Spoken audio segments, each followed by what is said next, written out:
বর্বরচিত অত্যাচার নিপীড়ন আমাদের মুসলিম ভাই সর্বদাই তাদের শরীর থেকে রক্ত ঝরাচ্ছে, সেই সমস্ত চক্রান্ত কুৎসা রটনাকারী ইয়াহুদি নাসারারা আমাদের জন্য চিরশত্রু। ইয়াহুদিরা কখনোই আমাদের বন্ধু হতে পারে না, কখনোই না। সেই ইয়াহুদিদের চক্রান্তর ব্যাপারে আল্লাহ তাআলা এবং আমাদের বিশ্বনবী মুহাম্মদ সাল্লাল্লাহু আলাইহি সাল্লাম বর্ণনা করেছেন তাদের চক্রান্ত সবচাইতে কঠিন। আজকের আমার আলোচ্য বিষয় হবে ইয়াহুদিদের চক্রান্ত ও ফিলিস্তিনের অবস্থা। আমি আলোচনা করতেছিলাম মুমিন মুসলমানের পরিচয় নিয়ে, মনে আছে আপনাদের? গত সপ্তাহে মুমিন মুসলমানের পরিচয় নিয়ে আলোচনা করেছিলাম। মুমিন মুসলমানের পরিচয় নিয়ে আলোচনা হবে একাধিক জুমা, কিন্তু আমরা তো মুসলমানই তো হতে পারছি না। আমার ফিলিস্তিনি মুসলমান ভাইদের প্রতি যদি আমাদের দরদ না থাকে, আমরা তো মুসলমানই না। এই জন্য আমাদের ঈমানকে নবায়ন করতে হবে। আল্লাহ রাসূল সাল্লাল্লাহু আলাইহি সাল্লাম ইয়াহুদিদের চক্রান্তের ব্যাপারে কি কি হুঁশিয়ারি বার্তা দিয়েছেন সেই সম্পর্কে আল্লাহ তাআলা যদি আমাকে তৌফিক দান করেন, আমরা সেই বিষয়ে আলোচনা করার চেষ্টা করব। ওমা তৌফিক ইল্লা বিল্লাহ। ইয়াহুদিদের পরিচয় হলো, ইয়াহুদিরা একটি কুৎসা রটনাকারী সম্প্রদায়, অপবাদকারী সম্প্রদায়। এরা পৃথিবীতে শুধু দাঙ্গা হাঙ্গামা নিয়ে বেঁচে থাকার চেষ্টা করে। হযরতে ইব্রাহিম আলাইহিস সালাতু ওয়াস সালাম, তার সন্তান ইসহাক আলাইহিস সালাতু ওয়াস সালাম, ইসহাক আলাইহিস সালাতু ওয়াস সালামের সন্তান হযরতে ইয়াকুব আলাইহিস সালাতু ওয়াস সালাম, হযরতে ইয়াকুব আলাইহিস সালাতু ওয়াস সালামের বড় সন্তান ইয়াহুযা। কি নাম? ইয়াহুযা। এই ইয়াহুযাকে কনভার্ট করেছে, ইয়াহুযাকে রদবদল করে তারা ইয়াহুদা নামের নামকরণ করেছে। আর সেই ইয়াহুদার বংশধররাই হলো ইয়াহুদি।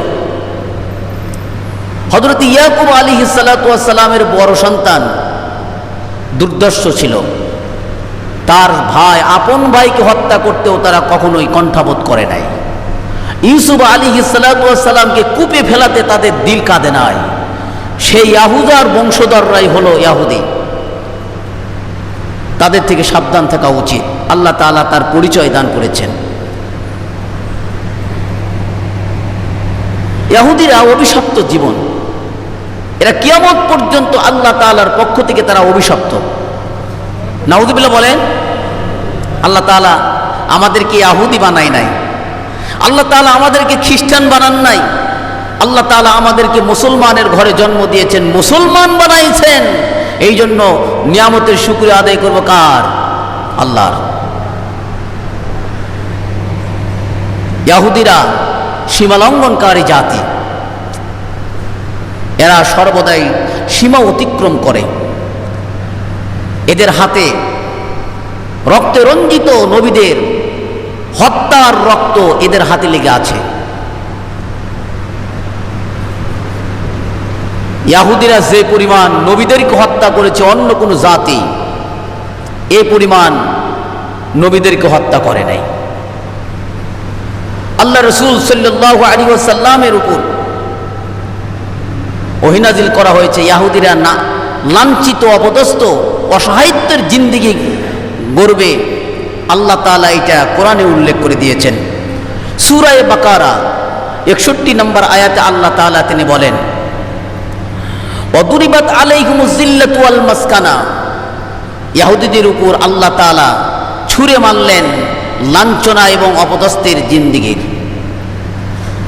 তারা কখনোই শান্তি পাবে না ভাই, কিয়ামত পর্যন্ত তাদের যুদ্ধ করতেই হবে।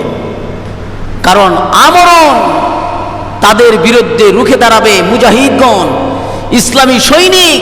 তাদেরকে রুখে দেওয়ার জন্য, তাদেরকে একদম নিঃশেষ করার জন্য কিয়ামত পর্যন্ত তারা অব্যাহত থাকবে, চালু থাকবে। আল্লাহ তাআলা তাই বলছেন তাদের উপর লাঞ্ছনা অপদস্থতা কিয়ামত পর্যন্ত থাকবে। আল্লাহ তাআলার ক্রোধ তাদের উপর ফিরবে। ওয়াবাউ বিগদাবিম মিনাল্লাহ, আল্লাহ তাআলার ক্রোধ ইহুদিদের উপর। কাদের উপর বলেন তো? আল্লাহর রাগ কাদের উপর? ইহুদিদের উপর। কথা বলেন ভাই, আজকে একটু আপনাদের শরীরে রক্ত নিয়ে আসেন, আপনাদের শরীরে রক্ত নিয়ে আসেন। আমার ভাইয়ের রক্ত ঝরে আর আমাদের রক্ত নরম হয়, উত্তপ্ত হয় না, গরম হয় না। এ কেমন মুসলমান আমরা? আল্লাহ তাআলা ওই সমস্ত ইহুদিদের উপর গোসা করেন, ক্রোধ ফিরায়া দেন। আল্লাহ তাআলা তাদের উপর রাগ করেন। এটার কারণ কি জানেন? আল্লাহ তাআলা তার কারণ বলেছেন। ইহুদিদের উপর আল্লাহর রাগের কারণ হলো যালিকা বিআন্নাহুম কানু ইয়াকফুরুনা বিআয়াতিল্লাহ। এক নম্বর অপরাধ তাদের, তারা আল্লাহ তাআলার আয়াতকে তারা অস্বীকার করে। আল্লাহ তাআলার আয়াতকে কি করে বলেন, কথা বলেন। দুই নম্বর অপরাধ ওয়া ইয়াকতুলুনান নাবিয়্যিন, দুই নম্বর অপরাধ তারা করে নবীদেরকে তারা হত্যা করে। নবীদেরকে কি করে? হত্যা করে।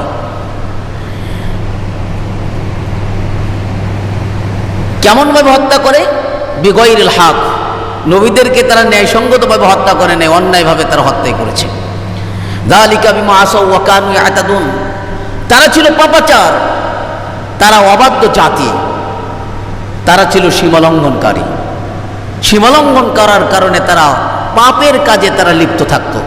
এটা হলো ইহুদিদের বৈশিষ্ট্য। আল্লাহ তাআলা সূরা বাকারার 61 নম্বর আয়াতে তুলে ধরেছেন। তারা কেমনভাবে নবীদেরকে হত্যা করত? আল্লামা কাসির রহমতুল্লাহি আলাইহি তার তাফসিরে ইবনে কাসিরের মধ্যে উল্লেখ করেন সূরা বাকারার 61 নম্বর আয়াতে। তিনি বলেন এমন কোনো দিন নাই, ইহুদিরা প্রত্যেকটা দিন 300 নবীকে হত্যা করে, তারা হত্যা করার পরে তারা ব্যবসা বাণিজ্যে বাজারের দিকে গমন করত। নাউযুবিল্লাহ বলেন। এত বড় কপাল পোড়া কোনো জাতি আছে যারা নবীদেরকে হত্যা করেছে? আল্লাহর রাসূল সাল্লাল্লাহু আলাইহি ওয়াসাল্লাম তিনি বলেন কিয়ামতের দিন সবচাইতে কঠিন শাস্তি হবে ওই ব্যক্তিদের। আশাদ্দুন নাসি আযাবান ইয়াউমাল কিয়ামা, কিয়ামতের দিন কঠিন শাস্তি হবে ওই ব্যক্তি। রাজুলুন কাতাহু লিন নবিয়্যিন, যে ব্যক্তিদেরকে আল্লাহর নবীরা হত্যা করেছে।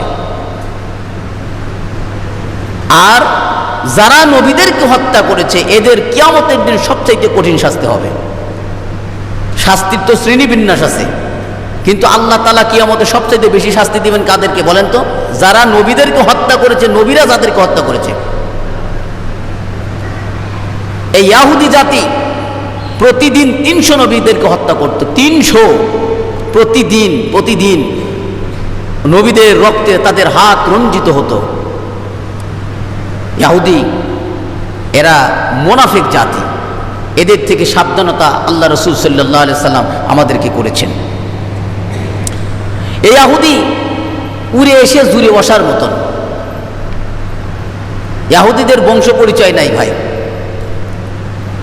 ইহুদিরা উড়ে এসে জুড়ে আসার মতন। আজকে ইসরায়েল একটা ছোট্ট দেশ, ওই ইহুদির সংখ্যা অল্প, অথচ তাদের হাতে মুসলমানরা মার খায়। আমেরিকার ছত্রছায়ায়, আমেরিকার কলা কৌশলে আজকে মুসলমান মার খাচ্ছে ইহুদিদের হাতে হাত মিলানোর কারণে। এই ইহুদিরা প্রতারিত জাতি, বিতাড়িত জাতি। ইহুদিদের কোথাও স্থান জমিনে নাই, আল্লাহর এই জমিনে ইহুদিদের কোথাও স্থান নাই, তারা বিতাড়িত হয়েছে। 1450 সালে ইহুদিদেরকে ইতালি থেকে বিতাড়িত করা হয়েছে। দ্বিতীয় বিশ্বযুদ্ধে হিটলার জার্মানি থেকে তাদেরকে বিতাড়িত করেছে। শুধু তাই নয়, হিটলার 60 লক্ষ ইহুদিকে হত্যা করেছে। তারপরে বিতাড়িত করেছে। এরপরে 1920 থেকে 40 সাল ইউরোপের দেশগুলো থেকে তারা বিতাড়িত হয়েছে। সেখান থেকে তারা পাইয়া বিতাড়িত হইয়া ফিলিস্তিনে এসে আশ্রয় নেয়। উড়ে এসে যেন জুড়ে বসে। ফিলিস্তিনে কিছু জায়গায় আশ্রয় নেয়। এই আশ্রয় নেওয়ার পরে সেখান থেকে তারা ফিলিস্তিনের স্বাধীন ভূমিকে দখল করার জন্য আপ্রাণ চেষ্টা করে এবং দখল করে। 1948 সালে তারা দখল করে এই ইসরায়েলি জারস রাষ্ট্র, এটা তারা রাষ্ট্রীয় ইসরায়েল, রাষ্ট্রীয়ভাবে ইসরায়েল একটি রাষ্ট্র, এটা ঘোষণা করে দেয়। এদের কোনো বসতভূমি নাই ভাই। এরা ফিলিস্তিনের জায়গাকে দখল করে তারা সেখানে আশ্রয় নেয়। আর এখন আমার এই ফিলিস্তিনি ভাইদেরকে সেখান থেকে তাড়ানোর জন্য আপ্রাণ চেষ্টা করে। ফিলিস্তিনের মাটির সাথে মুসলমানদের মাটি রক্ত জড়িত, ফিলিস্তিনের জায়গার সাথে মুসলমানদের রক্তের সাথে সম্পর্ক। ফিলিস্তিনে বাইতুল আকসা মসজিদ, সেটা নবীদের মসজিদ। ফিলিস্তিনের বাইতুল আকসা মসজিদের ইমামতি করেছেন অনেক নবী। ফিলিস্তিনের বাইতুল আকসা মসজিদ এইটাকে পবিত্র ভূমিকে দখল করার জন্য এই ইসরায়েলি ইয়াহুদিরা উঠে পড়ে লেগেছে। আর তাকে রক্ষা করার জন্য ফিলিস্তিনি মুজাহিদ ভাইরা তাদেরকে রুখে দেওয়ার জন্য আল্লাহ তাআলার মদদ সাহায্য কামনা করছে। আর সেই মদদ সাহায্যের কথা আমরা বাংলাদেশের মুসলমান যদি জানতে পারি, শুনতে পারি, আমরা কি বসে থাকতে পারি ভাই? বসে থাকতে পারি? আল্লাহ তাআলা কোরআনে বলে দিয়েছেন, তোমাদের কি হলো? সূরা নিসার মধ্যে বলে দিয়েছেন তোমাদের কি হলো। ওমা লাকুম লা তুকাতিলুনা ফি সাবিলিল্লাহ ওয়াল মুস্তাদআফিনা মিনার রিজালি ওয়ান নিসা ওয়ালদানিল্লাযীনা ইয়াকুলুনা রাব্বানা আখরিজনা মিন হাযিহিল ক্বরিয়াতিজ যালিমি আহলুহা ওয়াজআল লানা মিন লাদুনকা ওয়ালিয়্যা ওয়াজআল লানা মিন লাদুনকা নাসীরা। আল্লাহ তাআলা সূরা নিসার মধ্যে বলেন, তোমাদের কি হলো? তোমাদের কি হলো? তোমরা যুদ্ধে আসতেছো না, তোমরা যুদ্ধে প্রস্তুত হও না কেন? তোমরা যুদ্ধের জন্য, লড়াইয়ের জন্য, ইহুদিদেরকে রুখে দেওয়ার জন্য, তাদেরকে বিরক্ত করার জন্য তোমরা কেন যুদ্ধ করছো না? তোমরা কেন লড়াই করছো না? ফিলিস্তিনের সেই সমস্ত দুর্বল ওয়াল মুস্তাদআফিনা মিনার রিজালি ওয়ান নিসা, ফিলিস্তিনের সেই সমস্ত দুর্বল নারী পুরুষ এবং শিশুরা পর্যন্ত তোমাদের কাছে আর্তনাদ করে ফরিয়াদ করছে, আখরিজনা রব্বানা আখরিজনা মিন হাযিহিল ক্বরিয়াতিজ যালিমি আহলুহা, হে আল্লাহ আমাদেরকে এই জালেম সম্প্রদায় থেকে বাহির করে নেন। ওয়াজআল লানা মিন লাদুনকা ওয়ালিয়্যা ওয়াজআল লানা মিন লাদুনকা নাসীরা, হে আল্লাহ আমাদের জন্য একজন অভিভাবক পাঠান, আমাদের জন্য অভিভাবক পাঠান, আমাদের জন্য সাহায্যকারী পাঠান। এই ফরিয়াদ তো ফিলিস্তিনি মুসলিম ভাইরা করছে। অথচ কোরআনের আয়াতে আল্লাহ তাআলা বলে দিয়েছেন, এরকম ফরিয়াদ যে মুসলিম, যে কোনো দেশ থেকে যদি কোনো মুসলিম ভাই ফরিয়াদ করে বলে আমরা অসহায়ত্বের জিন্দেগি করছি, আমাদেরকে সাহায্য করো, আমরা যেখানে যে অবস্থায় থাকি, মুসলমান এক ইমারতের মতন, মুসলমান একটি ভূমির মতন, সুতরাং ওই সমস্ত মুসলমানকে সাহায্য সহযোগিতা করার দায়িত্ব আমাদের মুসলমানদের। আপনার যতটুকু সক্ষমতা আছে, সামর্থ্য আছে, আপনার জায়গা থেকে দাঁড়াতে হবে। না দাঁড়ালে আপনি কিয়ামতের ময়দানে জবাবদিহিতার কাঠগড়ায় আপনি দাঁড়াতে হবেন। সুতরাং ফিলিস্তিনি মুসলিম ভাইদের সাহায্য সহযোগিতায় আমাদের এগিয়ে আসতে হবে ভাই। সম্মানিত উপস্থিতি, শুধু ইসরায়েল এরা তো কাপুরুষ, এই ইহুদিরা কাপুরুষের জাত। ফিলিস্তিনের সেই সমস্ত মুজাহিদদের সাথে তাদের লড়াইয়ে তারা ব্যর্থ, কিন্তু তারা পারে কোথায় জানেন? তারা পারে হলো শিশু, নারী, দুর্বল, তাদের উপর তাদের বল প্রয়োগ করে। আজকে আমাদের দেওয়া অর্থ করি তারা বোম বানায়, সেই বোমে আমাদের সন্তান সন্ততি, আমাদের মুসলিম ভাই বোন তারা আকাশে ওড়ে। আপনাদের কি নজরে পড়ে নাই? নজরে পড়ে নাই? এই ইহুদির জাত হলো কাপুরুষের জাত। আল্লাহ তাআলা তিনি বলেছেন তারা কাপুরুষ। ওই ফিলিস্তিনের আশেপাশে যে মুজাহিদগুলো আছে তাদের দেখে এমনটা ভয় পায়, আল্লাহর চাইতেও বেশি তাদেরকে ভয় পায়। আল্লাহকে যতটুকু না ভয় পায় তার চাইতে বেশি ভয় পায় কাদেরকে বলেন তো? ওই মুজাহিদদের। কোন মুজাহিদ? বাংলাদেশি মুজাহিদ না, ফিলিস্তিনে বাইতুল আকসার মসজিদের আশেপাশে যে সমস্ত মুজাহিদ আছে তাদের ইমানে বুলিয়ান, তাদের ইমান কত মজবুত আপনি যদি একবার লক্ষ্য করতেন তাহলে তাদের ইমানের কাছে আমাদের ইমান খড়কুটাও না।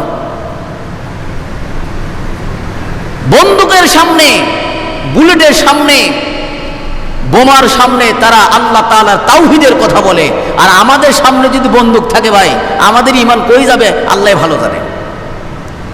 এই জন্য আল্লাহ তাআলা তাদের ইমানের কথা পরীক্ষা করে বলেছেন, তাদের ইমান যাচাই করা আছে তাদের মুজাহিদের কাছে। ওই সমস্ত মুজাহিদদের কাছে আল্লাহর চাইতেও বেশি তাদেরকে ভয় করে ওই সমস্ত ইয়াহুদিরা। আল্লাহ তাআলা তিনি বলেন, দেখেন সূরা হাশরের 13 নম্বর আয়াতে আল্লাহ তাআলা তিনি বলছেন, লা আনতুম আশাদ্দু রাহবাতান ফি সুদুরিহিম মিনাল্লাহ, তোমাদেরকেই তারা আল্লাহর চাইতেও তাদের অন্তরে তোমাদেরকে বেশি ভয় করে। তোমাদেরকে সেই ইহুদিরা আল্লাহর চাইতেও বেশি তাদের দিলের মধ্যে ভয়ঙ্কর জানে, ভয়ঙ্কর মনে করে। কারণ কি জানো?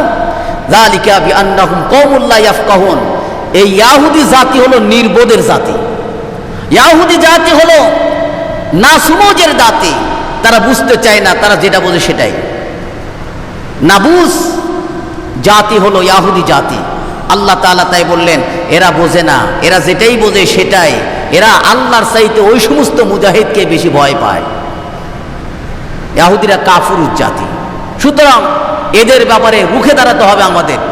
ঐক্যবদ্ধ জাতি হিসেবে আমরা মুসলিম জাতি, মুসলিম ঐক্যবদ্ধ জাতি, একসাথে মিলে আমরা ওই সমস্ত ইহুদিদের বিরোধিতা করব, মোকাবেলা করব। ইহুদিরা আল্লাহ তাআলার নিয়ামতের নাশুকরি জাতি। ইহুদিদের ষড়যন্ত্রের কথা, ইহুদিদের কর্মকাণ্ডের কথা আজকে তুলে ধরব। ইহুদিরা হলো আল্লাহ তাআলার নাশুকরি জাতি। আল্লাহ তাআলার নিয়ামতকে তারা তুচ্ছ তাচ্ছিল্য জানত। আল্লাহ তাআলা তিনি বলেন সূরা বাকারার 57 নম্বর আয়াতে বলেন, ওয়াজাল্লালনা আলাইকুমুল গামামা, ওই ইহুদি জাতির জন্য, বনী ইসরাঈল ও ইহুদি জাতির জন্য আল্লাহ তাআলা নিয়ামত দান করেছিলেন। কেমন? তাদের উপরে তারা যখন চলতো মেঘমালা তাদের উপর দেওয়া ভাসত। সুবহানাল্লাহ বললেন না? তারা যখন হাঁটতো মেঘমালা তাদের উপর দিয়ে হাঁটতো। ওয়াজাল্লালনা আলাইকুমুল গামাম, মেঘমালা দিয়ে তাদেরকে ছায়া দান করা হয়েছে। শুধু তাই নয়, ওয়া আনজালনা আলাইকুমুল মান্না ওয়াস সালওয়া, আল্লাহ তাআলা তাদের জন্য মান্না ওয়া সালওয়ার ব্যবস্থা করে দিয়েছিলেন, অবতীর্ণ করেছিলেন। মান্না ওয়া সালওয়া কি? বলে আল্লাহ তাআলা প্রদত্ত একটি খাবার আসমান থেকে নাজিল হইতো, পরিশ্রম ছাড়া আপনার সামনে খাবার প্রস্তুত হয়ে যাইতো, সেই খাবার খাইতেন। এই ইহুদি জাতি, তাদের কারণে এই ইহুদি জাতি যদি না থাকতো আজকে আমরা মান্না সালওয়া থেকে বঞ্চিত হতাম না। আর হাওয়া যদি না থাকতো, হাওয়া হাওয়া হাওয়া আদম আলাইহিস সালাতু ওয়াস সালামের স্ত্রীর নাম হাওয়া। এই হাওয়া আলাইহিস সালাতু ওয়াস সালাম যদি না থাকতো তাহলে নারীরা কখনোই নিমক হারামি হতো না।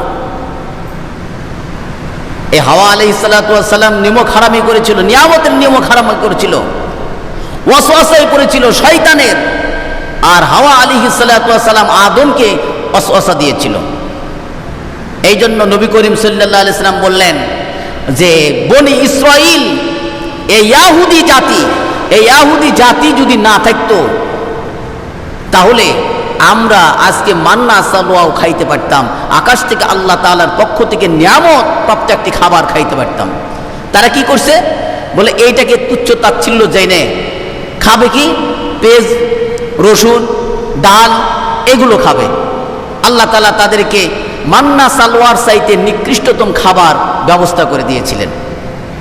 এই ইহুদি জাতি হলো আল্লাহ তাআলার নিয়ামতের নাশুকরি জাতি, আল্লাহ তাআলার কৃতজ্ঞতাশীল বান্দাদের অন্তর্গত এই ইহুদি জাতি নয়। আল্লাহ তাআলা তিনি বলেন, কোনো বান্দা যখন অপরাধের কাজ করে এই অপরাধের কাজ করে সে কখনো আমাকে আমার উপর জুলুম করতে পারে না। ওমা যালামুনা ওয়ালাকিন কানু আনফুসাহুম ইয়াজলিমুন। বান্দা যখন অপরাধের কাজ করে, এই ইহুদি সম্প্রদায় তারা জালেম, এই ইহুদি সম্প্রদায় তারা হলো সীমালঙ্ঘনকারী, তারা নিজেদের নফসের প্রতি জুলুম করেছে, গুনাহের কাজ করেছে। গুনাহের কাজ করার কারণে আল্লাহ তাআলা তিনি বলতেছেন, তোমরা জুলুম করে আমাকে জুলুম করো নাই, বরঞ্চ তোমরা জুলুম করে তোমরা নিজেদের প্রতি জুলুম করেছো। সুতরাং আল্লাহ তাআলা তোমাদেরকে পবিত্র একটা রিজিক দান করেছিল, সেটা হলো মান্না সালওয়া, তা থেকে তোমরা খাও। তা না খাইয়ে তোমরা কি করলে? বলে আল্লাহ তাআলার নিয়ামতের নাশুকরি করে মান্না সালওয়াকে অ্যাভয়েড করলে, বর্জন করলে। এই ইহুদি জাতি আল্লাহ তাআলার সাথেও গাদ্দারি করে। আল্লাহ তাআলাকে এমনভাবে গাদ্দারি করে যে মূসা আলাইহিস সালাতু ওয়াস সালামকে এই ইহুদি সম্প্রদায় বলেছিল, তোমার আল্লাহকে যদি প্রকাশ্যে না দেখা পর্যন্ত তোমার প্রতি আমরা ঈমান আনবো না। সম্ভব? আল্লাহকে প্রকাশ্যে দেখা যায়? আল্লাহ তাআলা তাও ব্যবস্থা করে দিলেন। কেমনে ভাবে দেখেন, ওয়াইদ কুলতুম ইয়া মূসা, আর যখন মূসা আলাইহিস সালাতু ওয়াস সালাম বললেন, মূসা আলাইহিস সালাতু ওয়াস সালামকে তারা যখন বলল, লান নুমিনা লাকা হাত্তা নারাল্লাহা জারাতান ফাআখাযাতকুমুস সাইকাতু ওয়া আনতুম তানজুরুন। সূরা বাকারার 55 নম্বর আয়াতে আল্লাহ তাআলা তিনি বলছেন, এই ইহুদি সম্প্রদায় তারা মূসা আলাইহিস সালাতু ওয়াস সালামকে বলতেছে, লান নুমিনা লাকা হাত্তা নারাল্লাহা জারাতান, তোমার প্রতিপালককে প্রকাশ্যে না দেখা পর্যন্ত তোমার প্রতি আমরা বিশ্বাসই করব না। আল্লাহ তাআলা তখন কি করলেন? ফলে আল্লাহ তাআলা আকাশ থেকে একটি বজ্র নিক্ষেপ করলেন। ফাআখাযাতকুমুস সাইকা, আল্লাহ তাআলা আকাশ থেকে একটি বজ্র চমকানি নিক্ষেপ করলেন। নিক্ষেপ করার পরে তারা দেখলো, আল্লাহ তাআলার বজ্র দেখলো, অথচ ওয়া আনতুম তানজুরুন, শুধু দেখে দেখে চায় চায় দেখলো, ওদের মধ্যে কোনো পরিবর্তন ঘটলো না। আল্লাহ তাআলার নিদর্শন দেখার পরেও তারা আল্লাহ তাআলাকে অস্বীকার করা শুরু করলো। এটা হলো ইহুদি জাতির আল্লাহর প্রতি অবাধ্যচারণ।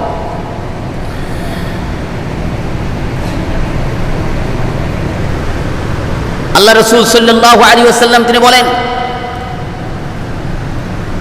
ইহুদিরা কখনোই কোনো ক্রমে ঈমান আনবে না।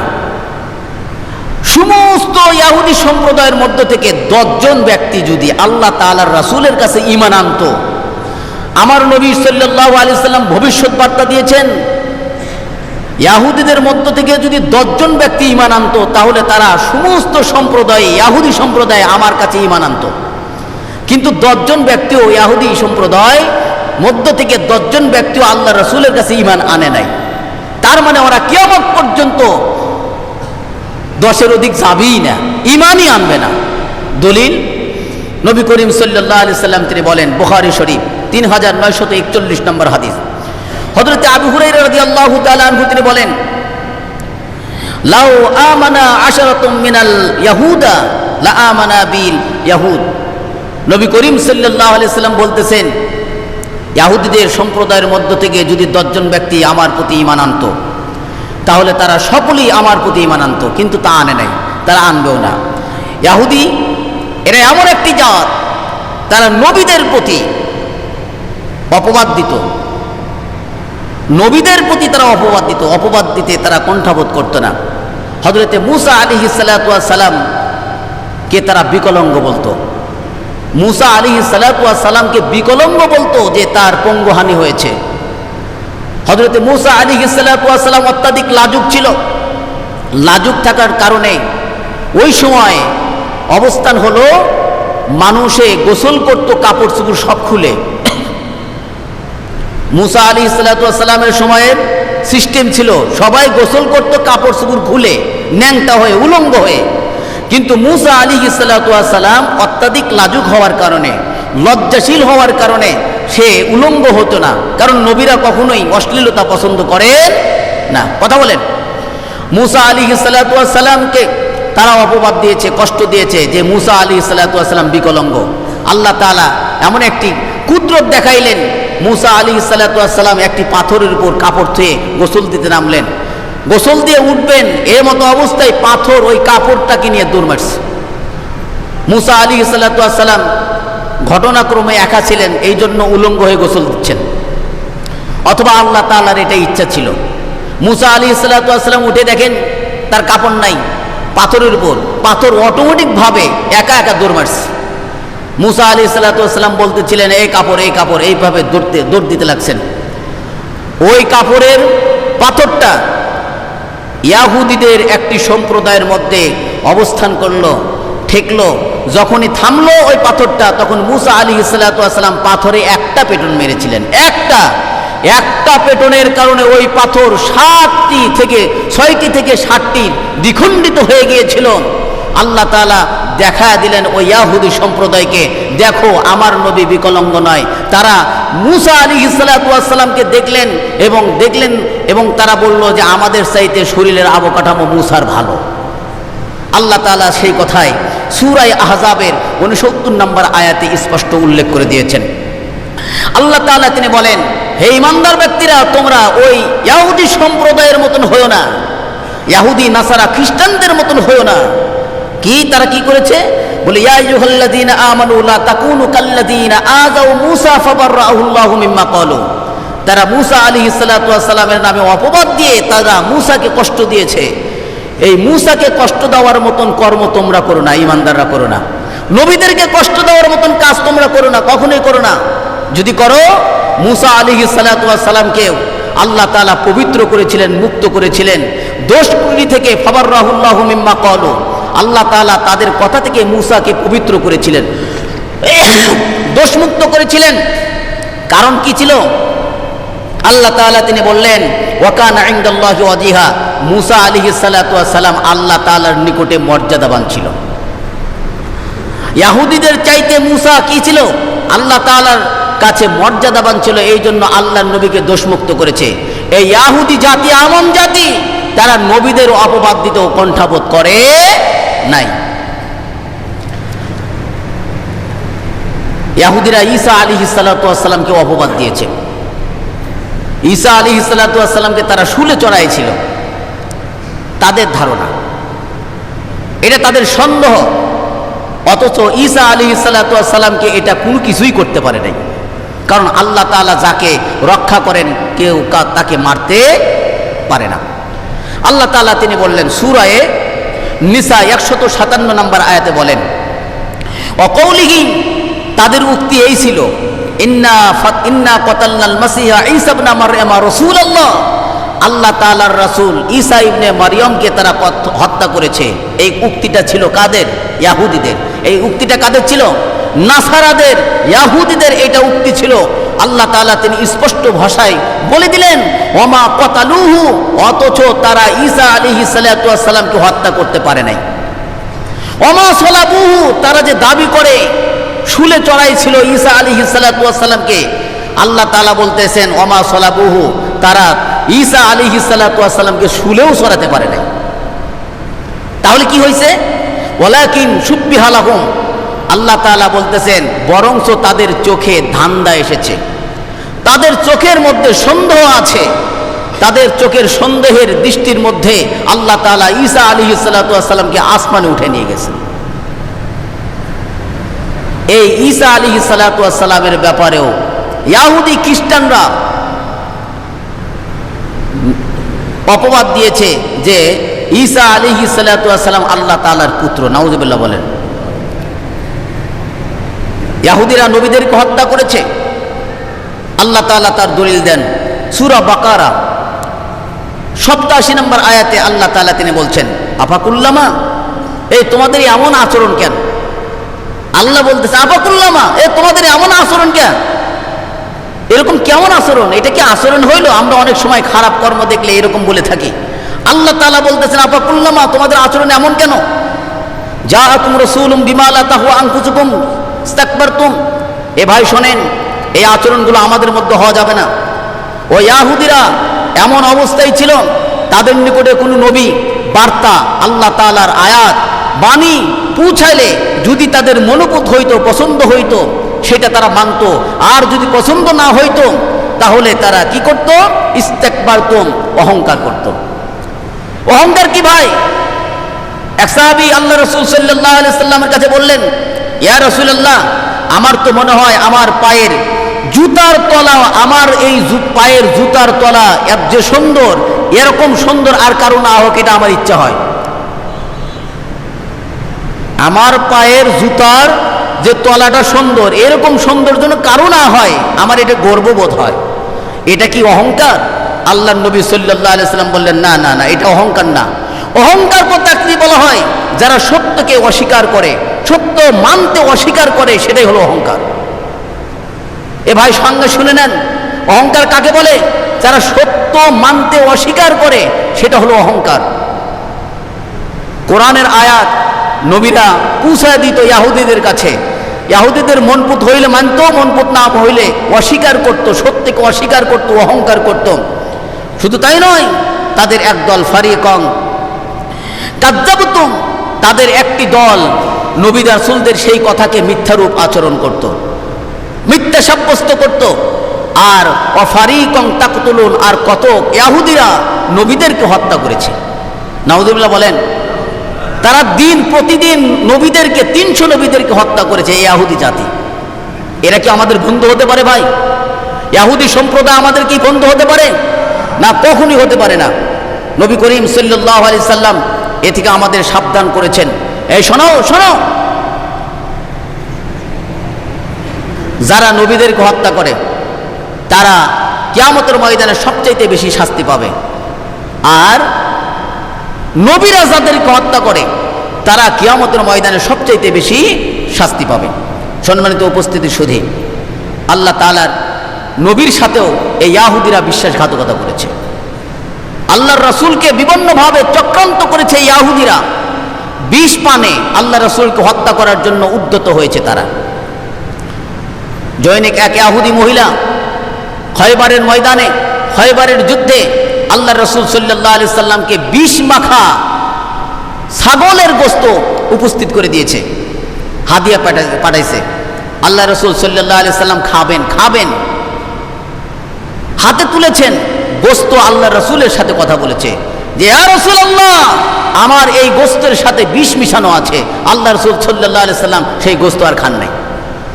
অথবা আরেকটি বর্ণনা আছে, জিবরাইল আমিন বলে দিয়েছেন, ইয়া রাসূলুল্লাহ, আপনার সামনে যে খাবার, এই খাবারে বিষ মিশ্রিত আছে। তাদেরকে বলা হইল, আল্লাহ রাসূল সাল্লাল্লাহু আলাইহি সাল্লাম ওই সময় খয়বারের ময়দানে যতগুলো ইহুদি ছিল সাহাবীদেরকে ঘোষণা দিলেন, সমস্ত ইহুদিদেরকে একত্রিত করো। সবাইকে একত্রিত করা হলো। আল্লাহ রাসূল সাল্লাল্লাহু আলাইহি সাল্লাম তাদের পরিচয় বললেন। তাদের পরিচয় বলতে তারা মিথ্যাবাদী। পিতার নাম বলতে বলেছে, আল্লাহ রাসূল সাল্লাল্লাহু আলাইহি সাল্লামের সামনে মিথ্যা বলেছে। আর আল্লাহ রাসূল সাল্লাল্লাহু আলাইহি সাল্লাম প্রত্যেক ব্যক্তির পিতার নাম উল্লেখ করে দিয়েছেন, তোমার পিতার নাম এই না, তোমার পিতার নাম এই না। তখন ওই ইহুদিরা আল্লাহ রাসূলের সত্যায়ন করেছে, হ্যাঁ, আমার পিতার নাম আগেরটা ভুল ছিল, আপনি যেটা বলেছেন এটাই সঠিক। এরপরে নবী করিম সাল্লাল্লাহু আলাইহি সাল্লাম তাদেরকে জিজ্ঞেস করলেন, তোমরা আমার এই খাবারের মধ্যে কেন বিষ মিশ্রিত করছো? ওই মহিলা তখন বলেছে যে, আমি এই জন্যই খাবারের মধ্যে বিষ মিশ্রণ করেছি। আপনি যদি মিথ্যা নবী হন তাহলে আপনার থেকে আমরা স্বস্তি পাবো, মেরে ফেলে দিয়ে আপনার থেকে আমি স্বস্তি পাবো, আমরা স্বস্তি পাবো। আর যদি আপনি সত্য নবী হন তাহলে আমার এই বিষ মাখা গোশত আপনার কোনো ক্ষতি করতে পারবে না। নবী করিম সাল্লাল্লাহু আলাইহি সাল্লামের সাহাবীরা বললেন, এই মহিলাকে হত্যা করব? আল্লাহ রাসূল সাল্লাল্লাহু আলাইহি সাল্লাম বললেন, না, একে হত্যা করে না, ছেড়ে দাও। আল্লাহর রাসূলের সাথেও বিশ্বাসঘাতকতা করেছে। আল্লাহ রাসূল সাল্লাল্লাহু আলাইহি সাল্লামের সাথে লাবিদ ইবনে আসাদ নামে এক ইহুদি চিরুনির উপর বান মেরেছিল, জাদু করেছিল। রাসূলের সাথে চিরুনির উপর বান মেরেছে, জাদু করেছে, গিটা মেরেছে 11টা। এটা মেরে একটি কূপের মধ্যে একটি পাথরের নিচে সেটা রেখে দিয়েছে। আল্লাহ রাসূল সাল্লাল্লাহু আলাইহি সাল্লাম দীর্ঘ 6 মাস অসুস্থ ভোগ করেছেন। স্মৃতিশক্তি ভালো ছিল না। নবী করিম সাল্লাল্লাহু আলাইহি সাল্লাম জাদুগ্রস্ত হয়েছেন ইহুদিদের আক্রান্তে। হযরতে জিবরাইল আমিন এসে বললেন, আপনি তো জাদুগ্রস্ত হয়েছেন। আল্লাহ রাসূল সাল্লাল্লাহু আলাইহি সাল্লামকে জাদু মুক্তির জন্য শেফা হিসাবে, ওষুধ হিসাবে, চিকিৎসা হিসাবে সূরায়ে ফালাক, সূরায়ে নাস শিক্ষা দিল। এ হলো ইয়াহুদি জাতির চরিত্র। ইয়াহুদিরা আল্লাহর রাসূলকেও খাতির করে নাই। ইয়াহুদিরা এমন জাত, কোন মুসলমান যদি মুসলমান এই পরিচয় দেয় তাকেই তারা হত্যা করে। যদি জানে যে আমি মুসলমান, ওরা আর রাখবে না। ওদের মধ্যে দয়া ভয় নাই। হযরতে আব্দুল্লাহ ইবনে সালাম রাদিয়াল্লাহু তাআলা আনহু, ইনি ছিলেন ইয়াহুদিদের প্রধান লিডার। এর বাবা ছিল প্রধান লিডার। আল্লাহ রাসূল সাল্লাল্লাহু আলাইহি সাল্লাম যখন মদিনাতে যায়, মদিনাতে গেলে তখন এই আব্দুল্লাহ ইবনে সালামের কাছে সংবাদ পৌঁছে যে মক্কা থেকে একজন ব্যক্তি এসেছে, সে নিজেকে নবী দাবি করে, নিজে নবী বলে। আব্দুল্লাহ ইবনে সালাম রাদিয়াল্লাহু তাআলা আনহু তখনও ঈমান গ্রহণ করে নাই। ভাই, আল্লাহ রাসূলের কাছে এসে দেখেন যে এই লোকটার মধ্যে কখনো মিথ্যার ছাপ বোঝা যায় না। কারণ তাওরাতের পণ্ডিত ছিলেন আব্দুল্লাহ ইবনে সালাম, মস্ত বড় জ্ঞানী ব্যক্তি ছিলেন। আব্দুল্লাহ ইবনে সালাম বললেন, ইয়া রাসূলুল্লাহ, তখন তো ইয়া রাসূলুল্লাহ তিনি নবী দাবি করতেন না, মেনেই নিতেন না। তিনি বললেন, আব্দুল্লাহ ইবনে সালাম বললেন, আমি আপনাকে 3টা প্রশ্ন করব। এই 3টা প্রশ্নের যদি আপনি উত্তর দিতে পারেন তবেই আমি জানবো যে আপনি নবী, কারণ নবী ছাড়া এই 3টা প্রশ্নের উত্তর দেওয়া সম্ভব নয়। আব্দুল্লাহ ইবনে সালাম প্রশ্ন করলেন, ইয়া রাসূলুল্লাহ, কিয়ামত সর্বপ্রথম কিয়ামতের কোন বিষয় দিয়ে আলামত শুরু হবে? কিয়ামতের সর্বপ্রথম আলামতটা শুরু হবে কি দিয়ে? 2 নম্বর প্রশ্ন, ইয়া রাসূলুল্লাহ, জান্নাতের মধ্যে সর্বপ্রথম আল্লাহ তাআলা জান্নাতীদেরকে খাবার খিলাবেন, সবার প্রথম খাবার কোন খাবার খিলাবেন? 3 নম্বর, ইয়া রাসূলুল্লাহ, সন্তান মায়ের মতন হয়, পিতার মতন হয় কোন কারণে? বলেন তো 3টা প্রশ্ন কি আমার আপনার জানার মতন? নবী ছাড়া কখনোই সম্ভব না। কিয়ামত কি দিয়ে শুরু হবে এটা নবী ছাড়া সম্ভব? কথা বলেন, বুঝতেছেন না আমার ভাষা? আব্দুল্লাহ ইবনে সালামের প্রশ্নের জবাবে আল্লাহ রাসূল সাল্লাল্লাহু আলাইহি সাল্লাম বললেন, এই মাত্র জিবরাইল আমিন আমাকে এই 3টা বিষয় জানাতে গেছে। আব্দুল্লাহ ইবনে সালাম বলতেছেন, ইয়া রাসূলুল্লাহ, এই মালাইকা, এই জিবরাইল আমিনই হলো ইহুদিদের চরম শত্রু। কারণ ইহুদিদের চরম শত্রু জিবরাইল। এই জিবরাইলের বার্তার উপরই ইহুদিরা সবচেয়ে ক্রোধান্বিত হয়, রাগান্বিত হয়। ইহুদিদের চরম শত্রুকে বলেন তো? ফেরেশতা। ইহুদিদের চরম শত্রুকে আল্লাহ রাসূল সাল্লাল্লাহু আলাইহি সাল্লাম বললেন, জিবরাইল আমিন বলছেন কি, কিয়ামতের সর্বপ্রথম আলামত হলো অগ্নি, লেলিহান অগ্নি ধাওয়া করবে। এই যে আমেরিকায় দেখছিলেন না ভাই, লেলিহান অগ্নি ধাওয়া করছে।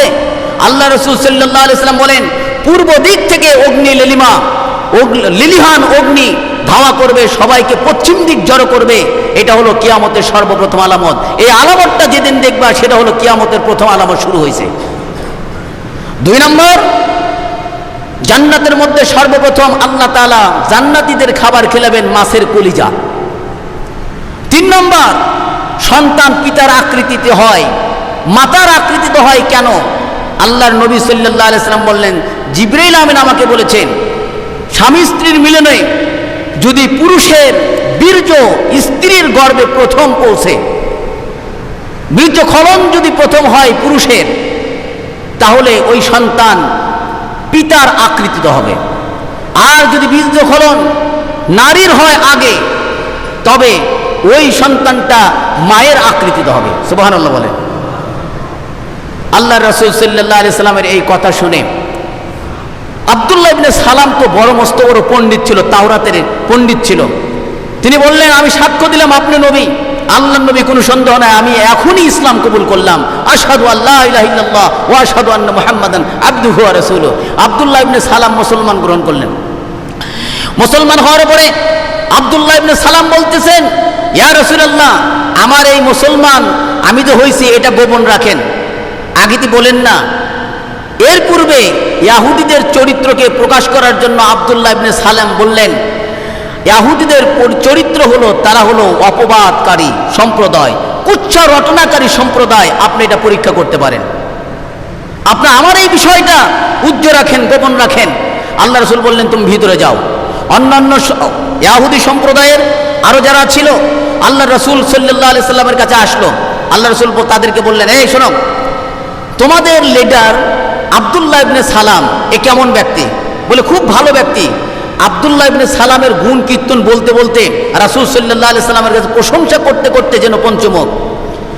এরপরে আল্লাহ রাসূল সাল্লাল্লাহু আলাইহি সাল্লাম বললেন, আব্দুল্লাহ ইবনে সালাম যদি মুসলমান গ্রহণ করেন, ঈমান নিয়ে আসেন, মুসলমান হয়, তাহলে তোমাদের কাছে কেমন ব্যক্তি হবে? তাদের বিশ্বাস আব্দুল্লাহ ইবনে সালাম কখনোই ইসলাম কবুল করবে না। তারা বলতেছে না, কোনো সময়ের জন্য আব্দুল্লাহ ইবনে সালাম ইসলাম কবুল করতে পারি না। তিনবার বললেন এই কথা। এরপরে আব্দুল্লাহ ইবনে সালামকে ডাক দিলেন আল্লাহ রাসূল, ভিতর থেকে এসে বললেন, ইনি নবী, ইনি আল্লাহর নবী, আমি এনার প্রতি ইসলাম কবুল করেছি, আমি ঈমান এনেছি। তখন অন্যান্য যারা ইহুদি সম্প্রদায়ের আরো যারা সদস্য ছিল, আগে কি প্রশংসা করেছে আব্দুল্লাহ ইবনে সালামের? যখনই ইসলাম কবুল করেছে, ইসলামের উপর ইহুদিদের চরম শত্রুতা রয়েছে, তখনই আব্দুল্লাহ ইবনে সালামের কুৎসা রটনা আল্লাহ রাসূল সাল্লাল্লাহু আলাইহি সাল্লামের কাছে ব্যাপকভাবে করতে শুরু করছে। আল্লাহ রাসূল সাল্লাল্লাহু আলাইহি সাল্লাম তখন বললেন, আব্দুল্লাহ ইবনে সালাম বললেন, এই দেখেন, আমি যে বলেছিলাম ইহুদি সম্প্রদায় হলো কুৎসা রটনাকারী, অপবাদকারী সম্প্রদায়, এদের মতন অপবাদকারী গীবতকারী সম্প্রদায় আর পৃথিবীতে একটাও নাই। আল্লাহ রাসূল সাল্লাল্লাহু আলাইহি সাল্লাম তিনি বলেন, সবচাইতে বড় চরম শত্রু মুসলমানদের কারা জানো? এক নম্বরের চরম শত্রু হলো, কোরআনে আল্লাহ তাআলা উল্লেখ করে দিয়েছেন, এক নম্বরের চরম শত্রু হলো ইহুদি সম্প্রদায়, দুই নম্বরের চরম শত্রু হলো মুশরিক সম্প্রদায়, তিন নম্বরের চরম শত্রু হলো নাসারা সম্প্রদায়। সুতরাং তাদের থেকে সাবধান অবলম্বন অবশ্যই করতে হবে। আমরা ইহুদিদেরকে সহযোগিতা করতে পারি না। অর্থনৈতিকভাবে তাদের যে কোনো জিনিস, যে কোনো পণ্য আমরা বয়কট করতে চাই। আমাদের অর্থকরী যেন আমাদের উপর বোম হিসাবে না আসে, এটা আমরা দেখতে চাই। এখানে চার্ট দেওয়া থাকে মনে হয়, গত বছর আমি দেখেছিলাম এই চার্টটা আবার লেগে দিন। ইহুদিদের পণ্য কি সানসিল, ইহুদিদের পণ্য কি স্পিড, ইহুদিদের পণ্য কি 7 আপ, এই সমস্ত বিষয় আরও আছে, লাক্স সাবান, লোশন, এই সমস্ত আরও অনেক জিনিস জেনে নেবেন। ইহুদিদের যতগুলো পণ্য আছে সব কিছু পণ্য আমাদেরকে বয়কট করতে হবে, এটা হলো ঈমানের দাবি। আর যতটুকু পারা যায় মুসলমানদের পক্ষে সাহায্য সহযোগিতা করতে হবে, এটা হলো ঈমানের দাবি। সুতরাং আসুন ভাই, আল্লাহ তাআলা আমাদের সবাইকে মুসলমানদের সাহায্য সহযোগিতা করার তৌফিক দান করুক, আমিন। আর ইহুদিদের বিরোধিতা করার তৌফিক দান করুক, আমিন। আরও অনেক কিছু আলোচনা ছিল, কিন্তু সময় না থাকার কারণে আপনাদের সামনে উপস্থিত করতে পারলাম না। এখন আমাদের করণীয় কি? এখন আমাদের করণীয় দুইটা কাজ আছে ভাই। একটা হলো, যার সামর্থ্য আছে জিহাদের ময়দানে চলে যান, আর দেরি করেন না। 2 নম্বর, যার ওই সামর্থ্য নাই তার অর্থনৈতিক সাহায্য সহযোগিতা করেন। 3 নম্বর, যার অর্থনৈতিক সাহায্য সহযোগিতা করার সুযোগ নাই, ওই ব্যক্তি যেন ফিলিস্তিনি মুসলমান ভাইদের জন্য দোয়া করে। লা ইয়ারুদ্দুদ দুআ ইল্লাল কাদা, লা ইয়ারুদ্দুল কাদা ইল্লা দুআ। দোয়া মানুষের একমাত্র ভাগ্যকে পরিবর্তন করে। একমাত্র আমাদের এখন পথ রাস্তা একটা খোলা আছে, সেটা হলো আমরা ফিলিস্তিনি মুসলিম ভাইদের জন্য দোয়া করব, প্রাণ খুলে দোয়া করব।